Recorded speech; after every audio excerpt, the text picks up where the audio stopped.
मित्रांनो, थेट वार्तामध्ये तुमचं स्वागत आहे। आज आपण एका अतिशय संवेदनशील आणि महत्त्वाच्या विषयावर चर्चा करणार आहोत।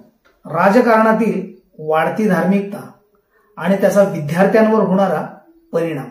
आपण पाहतोय की शिक्षण हा देशाच्या भविष्याचा पाया असतो, पण धार्मिकता आणि राजकारण यांच्या संगमामुळे अनेक नवी आव्हाने समोर येत आहेत। गेल्या काही वर्षात विविध पक्ष आणि संघटना धर्माचा वापर करून राजकीय फायद्यासाठी मतं गोळा करत आहेत।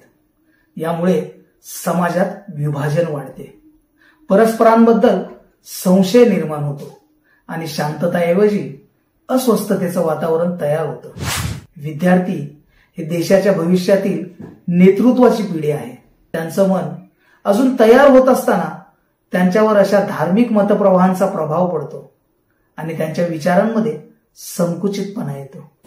धार्मिकतेच्या नावाखाली वाढणाऱ्या द्वेषामुळे अनेक विद्यार्थी तणावाखाली येतात। त्यांना वर्गात, हॉस्टेलमध्ये किंवा सोशल मीडियावर छळ सहन करावा लागतो। याशिवाय धार्मिक विचारांमुळे त्यांच्या अभ्यासावरही परिणाम होतो। एकाग्रता कमी होते, आत्मविश्वास घटतो आणि काही वेळा शिक्षण सोडण्याची वेळही येते। शाळा आणि महाविद्यालयांमध्ये धर्मनिरपेक्ष वातावरण राखणं हे शिक्षण संस्थांचं कर्तव्य असतं, पण जेव्हा राजकीय दबाव वाढतो तेव्हा अभ्यासक्रमावरही प्रभाव पडतो।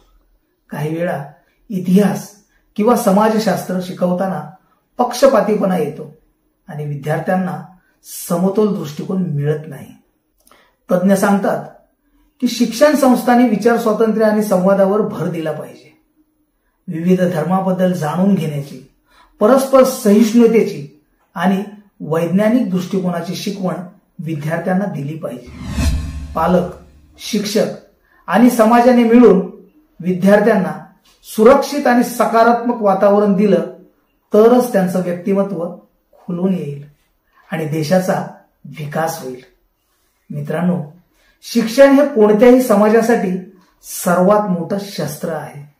धार्मिकतेच्या नावाखाली निर्माण होणाऱ्या फूट टाळून आपण विद्यार्थ्यांना विचारशील आणि संवेदनशील नागरिक म्हणून घडवायला हवं। तुमचं याबाबत काय मत आहे कमेंट करून आम्हाला सांगा।